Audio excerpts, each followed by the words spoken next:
Hi everyone! I decided to practice painting realistic skin, and I happen to have this Leeloo model from the Fifth Element. It's a pin-up style sculpt, but the anatomy is actually very well done, and there is a lot of exposed skin which makes it perfect for practice. I'm loosely following a guide from the Against All Odds YouTube channel. You should definitely check it out. They have some great tutorials about painting skin tones, eyes and all this stuff. I'll leave a link in the description. But since I'm not very good at mixing paints, I adapted the process a bit to work with the paints I already have. So let's start the painting, and of course I will begin with the skin.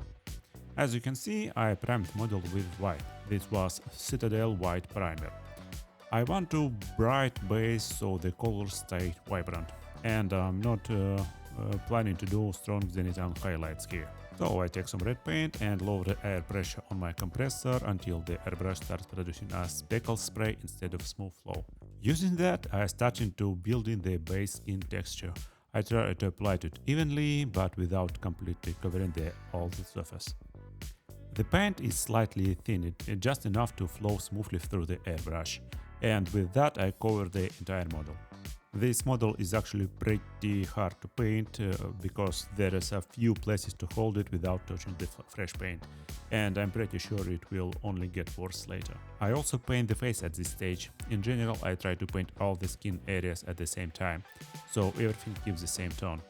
If you paint parts separately, it's very hard to recreate exactly the same mix later, unless you store all your paint mixes. The next step is softening the colors. For this I take a very light, almost white paint and thin it with water about 2:3 ratio. The paint becomes very transparent and shouldn't cover the texture, only soften the colors underneath. I increase the compressor pressure back to the normal airflow, around 20 to 30 psi, and lightly spray the whole model. It's barely visible on camera, but in person the difference is noticeable. Then I let the body dry and move on to the head. After each step, it's important to give the paint a bit of time to dry. Next, I even out the texture. Again, I take the red paint, this time thinning it 50-50 with water. I lower the pressure again until the airbrush produces that dotted texture, and lightly go over the model, focusing mostly on places that it looks like they're not even. After that, I make a very thin red wash. Using a brush, I put the paint into the recesses, places the airbrush couldn't reach.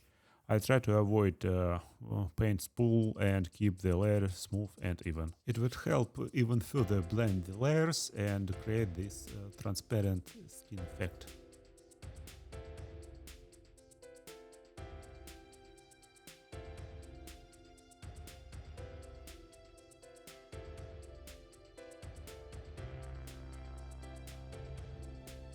To make the skin look more realistic, we need to add veins.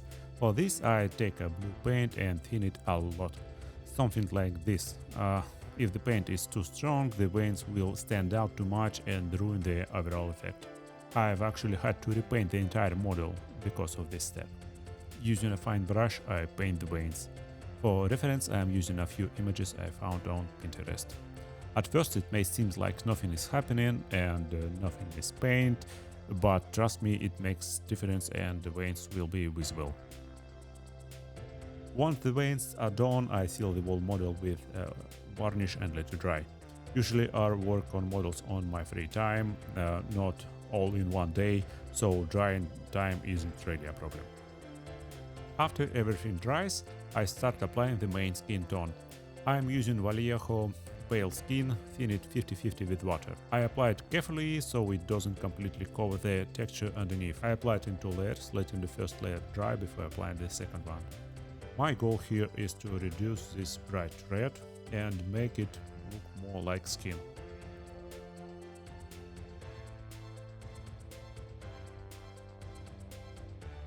Here's a quick look on before and after, so you may see the difference. The red is still looking too intense, so I will apply additional layer of pale skin tone. Now it looks much better, although the skin tone is really pale. But first I need to paint the head, then I will start working on the skin color.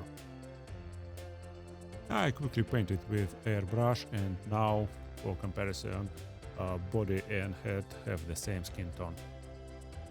So, to add more warmth to the skin tone, I mixed yellow and red in 50-50 ratio and then mix it with water until I get something like this transparent orange tint. It doesn't cover the layers underneath, it just adds colors to them. With this, skin will look more saturated, and you can do 1 or 2 passes depending on how saturated you need your skin. I'll go with 1. So I apply this tint over the entire body and the head.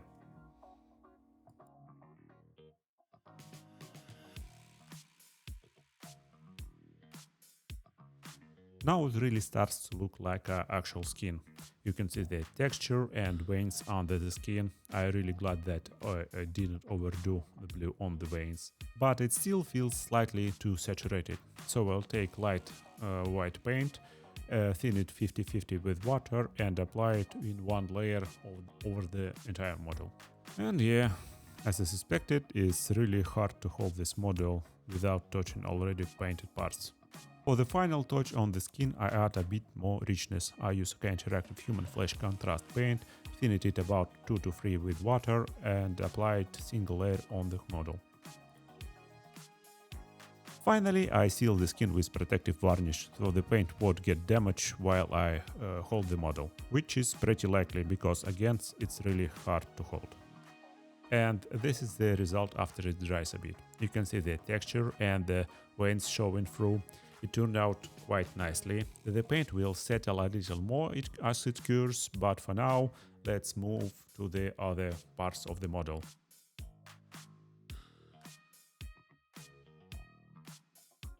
For the outfit, I'm using dark tan.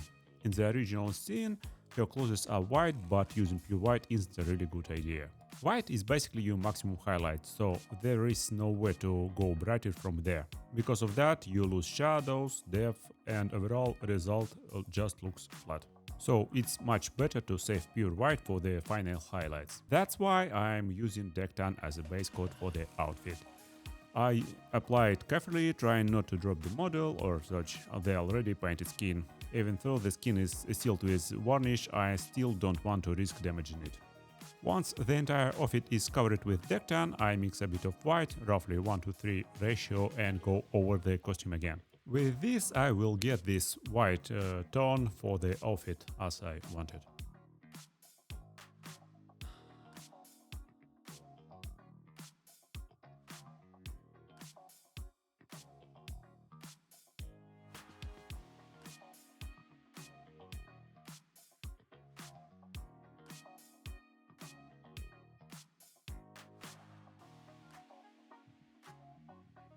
This is what I get in the end, and it's look like a white outfit, so there is nothing much to do. I quickly paint the nails so they don't blend into the skin, and then I'll move on to the head. First, I block in the eyes. I start with the red base, then I paint the whites of the eyes.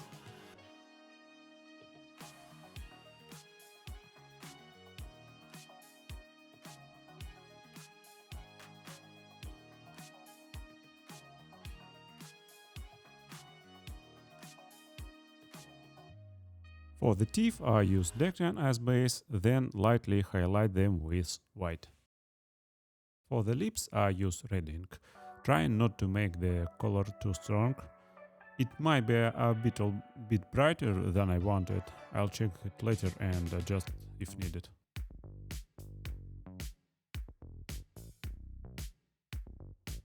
But for now, let's move on to the hair.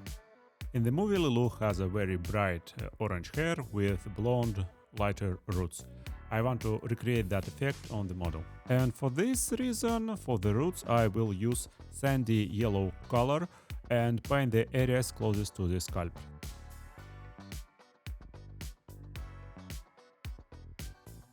As main orange color, I will use medium rust and cover the rest of the hair.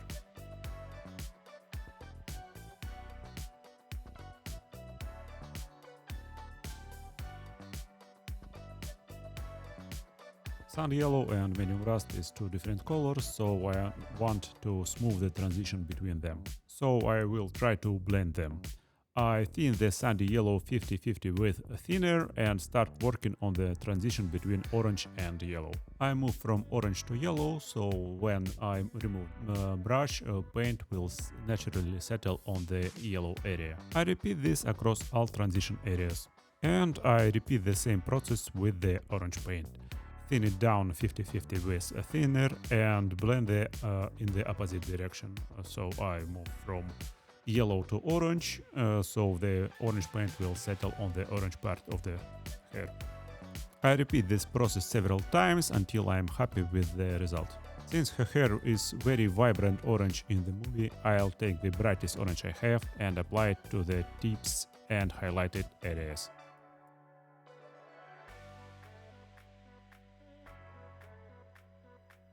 And this is what I get. I clean up a few small imperfections. There is still some spots unpainted here and there. I fix them and I think his hair is pretty much done. I quickly paint eyebrows with a medium rust using fine brush, and then I move to the eyelashes. I paint them with a black paint. Even though the model is very large, it's 1:6 scale, the facial details are still quite small, and even slightest mistake can cause problems. So I'm trying to be extra careful here. Once the eyelashes are done, I move on to the blush.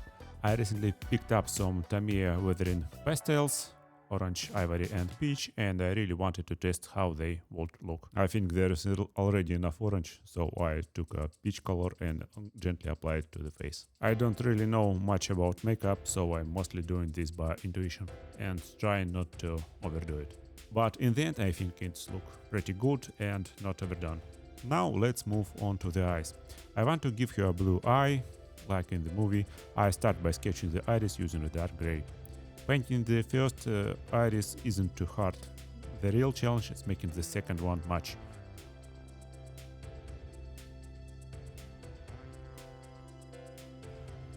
After eyeballing it, it looks closely enough, so I fill most of the area with blue, leaving the dark rink around the edge, and it looks okay, but maybe I should make iris a little bit bigger.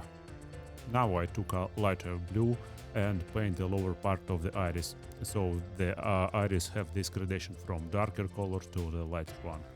For the pupils, I use the same black that I use for marking out the iris. This part is tricky as well. If you miss even slightly, the eyes will look misaligned. And honestly, I don't always get it right on the first try. To bring the eyes to life, I also add small white highlights to the corner of the iris. Then I apply gloss varnish to the eyes and the lips to make them look better.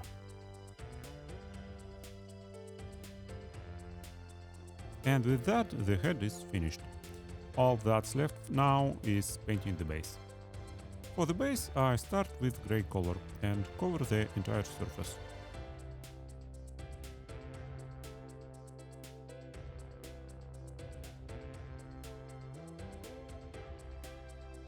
Then I take a lighter gray and dry brush over everything, focusing more on the edges and raised areas to bring out the highlights.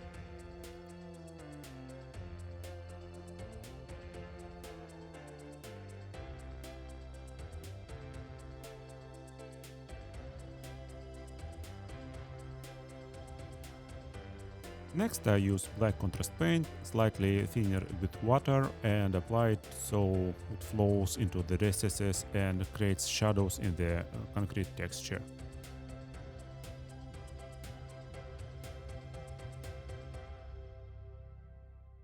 I also want to add some color variation and some stains. For this I use different contrast paint and carefully I go over the places where the stains will appear. Overall, it's looked pretty good, and that's it for the base. I realized that I forgot to paint the palms. In the movie her hands are a bit dirty, so I used black paint with a dry brush to add some dirt to her palms. And with that, the model is finished. Here is the final result.